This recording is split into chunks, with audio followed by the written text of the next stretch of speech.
मेरे प्रिय विद्यार्थियों, हिंदी ज्ञान मंजूषा में आपका हार्दिक स्वागत है। पिछले वीडियो में हमने कबीर की साखियों तथा शब्द की व्याख्या की थी। आशा है कि आप लोगों को व्याख्या स्पष्ट हो गई होगी। आज इस पाठ से अभ्यास के प्रश्नों के उत्तर देने जा रहे हैं। वैसे हर साखी पर छोटे छोटे प्रश्न बनते हैं, जिसे यदि व्याख्या स्पष्ट हो तो आसानी से उत्तर दिए जा सकते हैं। चूँकि कविता भावों पर आधारित होती है, इसलिए किसी भी प्रश्न के लिए भावार्थ जानना परम आवश्यक है। तो आइए हम अभ्यास वाले प्रश्नों का उत्तर देखते हैं। पहला प्रश्न है, मानसरोवर से कवि का क्या आशय है? तो मानसरोवर के दो अर्थ हैं। एक पवित्र सरोवर जिसमें हंस विहार करते हैं। ऐसी मान्यता है कि कैलाश पर्वत पर मानसरोवर स्थित है, जिसमें हंस पक्षी, जो पक्षियों में सर्वश्रेष्ठ माना जाता है, वह विचरण करता है तथा मोतियों को चुनता है। मोती उसका आहार है। दूसरा अर्थ है पवित्र मन या मानस। जब साधक का मन उसके मानस में पहुँचता है तो वह ईश्वरीय आनंद को प्राप्त करता है, और यह साधना उसके लिए एक क्रीड़ा स्वरूप होती है। जिस तरह से खेल में आनंद आता है, उसी तरह से साधक को अपनी साधना की चरम उत्कर्ष में अत्यंत आनंद आता है, और इसका मानसरोवर का अर्थ उसी मानस से लिया गया है। दूसरा प्रश्न है, कवि ने सच्चे प्रेमी की क्या कसौटी बताई है? कवि के अनुसार सच्चे प्रेमी की कसौटी यह है कि उसके मिलने पर मन की सारी मलिनता नष्ट हो जाती है, पाप धुल जाते हैं। कहने का भाव है कि दो ईश्वर प्रेमियों के मिल जाने पर उनके अंदर स्थित जो विषय विकार हैं वे नष्ट हो जाते हैं, और विषय विकार के नष्ट होने पर पूरे का उदय होता है। मन के मैल नष्ट हो जाते हैं तो सद्भावनाएं जाग उठती हैं, यानी उनके अंदर बुरे विचार के जाते ही अच्छे विचारों का समावेश होता है, और उनके सारे जो विष हैं वो अमृत में बदल जाते हैं। तीसरा प्रश्न, तीसरे दोहे में कवि ने किस प्रकार के ज्ञान को महत्व दिया है? तो इस दोहे में अनुभव से प्राप्त आध्यात्मिक ज्ञान को महत्व दिया है। कबीर कहते हैं कि तू कहता कागज की लेखी, मैं कहता आँखियन सब देखी। वो अपने आत्म अनुभूति की बात करते हैं, और इसके लिए उन्होंने बहुत ही सुंदर उदाहरण दिए हैं। ज्ञान को उन्होंने हाथी की तरह श्रेष्ठ बताया है, तथा यह संसार जो किसी को आगे बढ़ता हुआ अनावश्यक निंदा करता है, उसे कुत्ते के समान तुच्छ बतलाया।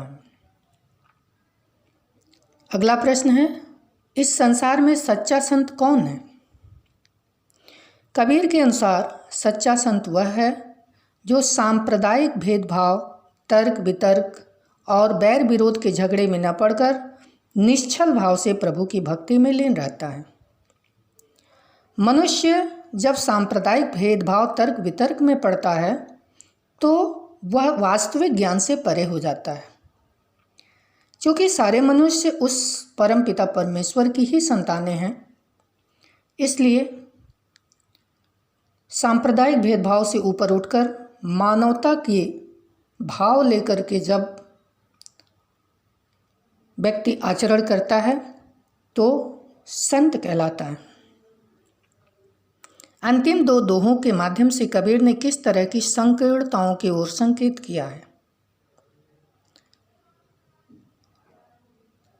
अंतिम दो दोहों में कबीर ने निम्नलिखित संकीर्णताओं की ओर संकेत किया है। अपने अपने मत को श्रेष्ठ मानने की संकीर्णता और दूसरे के धर्म की निंदा करने की संकीर्णता। वास्तव में मनुष्य के अंदर जो अपने को श्रेष्ठ दिखाने का प्रवृत्ति है, इसी के कारण बैर विरोध चारों तरफ बढ़ रहे हैं। यदि इन संकीर्णताओं से वह ऊपर उठ जाए तो सारे वैमनस्यता अपने आप समाप्त हो जाएंगे। दूसरा, ऊंचे कुल में अहंकार में जीने की संकीर्णता। मनुष्य के अंदर यह अहंकार होता है कि हम तो श्रेष्ठ कुल में उत्पन्न हुए हैं, जबकि कबीरदास जी इसका खंडन करते हैं और इसके लिए उन्होंने बहुत ही सुंदर उदाहरण दिए हैं, जिसे आपने व्याख्या में देखा है।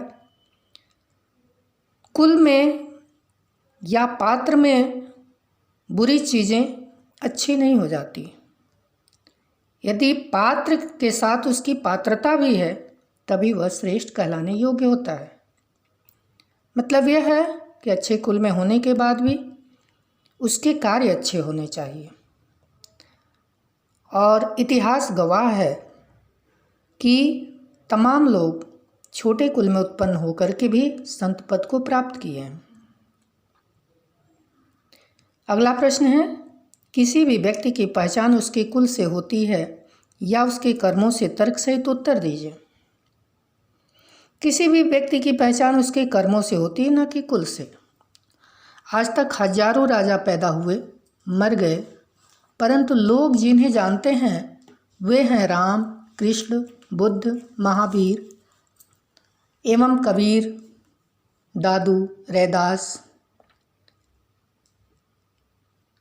इन्हें इसलिए जाना गया क्योंकि ये केवल कुल से ऊंचे नहीं थे, बल्कि इन्होंने ऊंचे कर्म किए।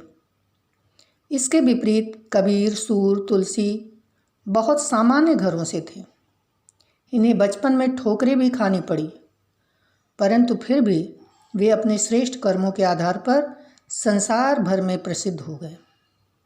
इसलिए हम कह सकते हैं कि महत्व ऊंचे कर्मों का होता है, कुल का नहीं। अगला प्रश्न है, काव्य सौंदर्य स्पष्ट कीजिए। हस्ती चढ़िए ज्ञान को सहज दुलीचा डार, स्वान रूप संसार है भूकन दे झक मार। इसमें कवि ने एक सशक्त चित्र उपस्थित किया है। सहज साधक मस्ती से हाथी पर चढ़े हुए जा रहे हैं और संसार भर के कुत्ते भौंक भौंक कर शांत हो रहे हैं, परंतु वे हाथी का कुछ बिगाड़ नहीं पा रहे हैं। इस चित्र में निंदकों को पर व्यंग किया गया और साधकों के लिए प्रेरणा दी गई है। इसमें सांग रूपक अलंकार का कुशलतापूर्वक प्रयोग किया गया है। ज्ञान रूपी हाथी, सहज साधना रूपी दुलीचा, निंदक संसार रूपी स्वान, निंदा रूपी भौंकना। झकमार मुहावरे का सुंदर प्रयोग किया गया है। स्वान रूप संसार है एक सशक्त उपमा है। अब शब्द के प्रश्नोत्तरों को देखते हैं। मनुष्य ईश्वर को कहाँ कहाँ ढूंढता फिरता है? मनुष्य ईश्वर को मंदिर, मस्जिद, काबा, कैलाश, योग, वैराग्य तथा विविध पूजा पद्धतियों में ढूंढता फिरता है। कोई अपने देवता के मंदिर में जाता है, कोई मस्जिद में जाता है, कोई उसे अपने तीर्थ स्थानों में खोजता है, कोई योग साधना में या संन्यास में परमात्मा को खोजता है, कोई अन्य किसी साधना पद्धति को अपनाकर ईश्वर को खोजता है।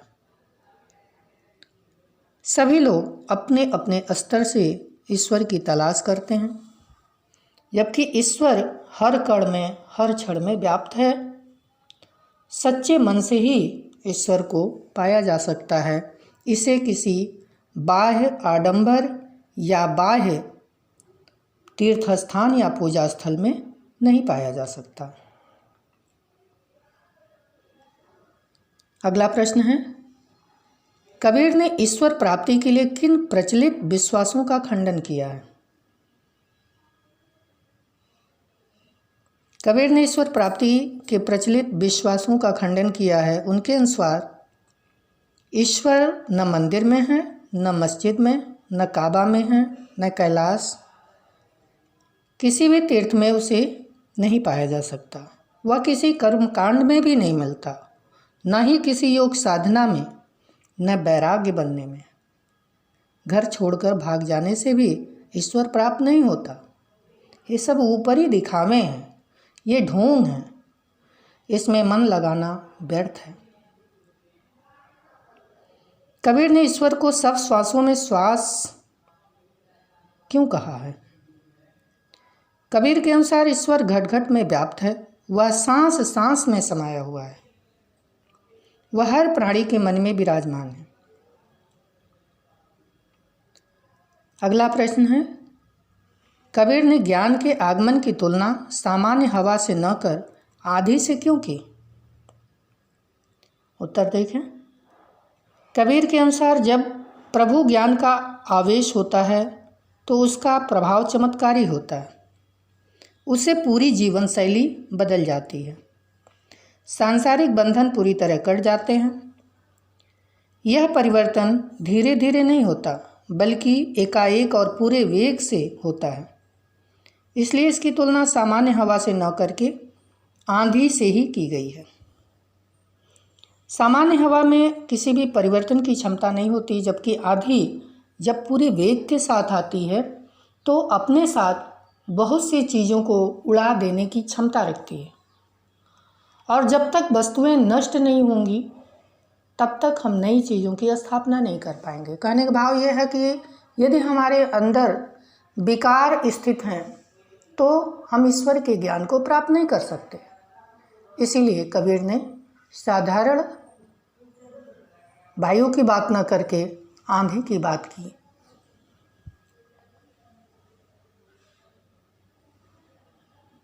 अगला प्रश्न है, ज्ञान की आंधी का भक्त के जीवन पर क्या प्रभाव पड़ता है? ज्ञान की आंधी के आने से भक्त के मन के सारे पाप नष्ट हो जाते हैं, उसके मन में भ्रम दूर हो जाता है, माया, मोह, स्वार्थ, धन, तृष्णा, कुबुद्धि आदि विकार समाप्त हो जाते हैं। इसके बाद उसे शुद्ध मन से भक्ति और प्रेम की वर्षा होती है, जिससे जीवन में आनंद ही आनंद छा जाता है।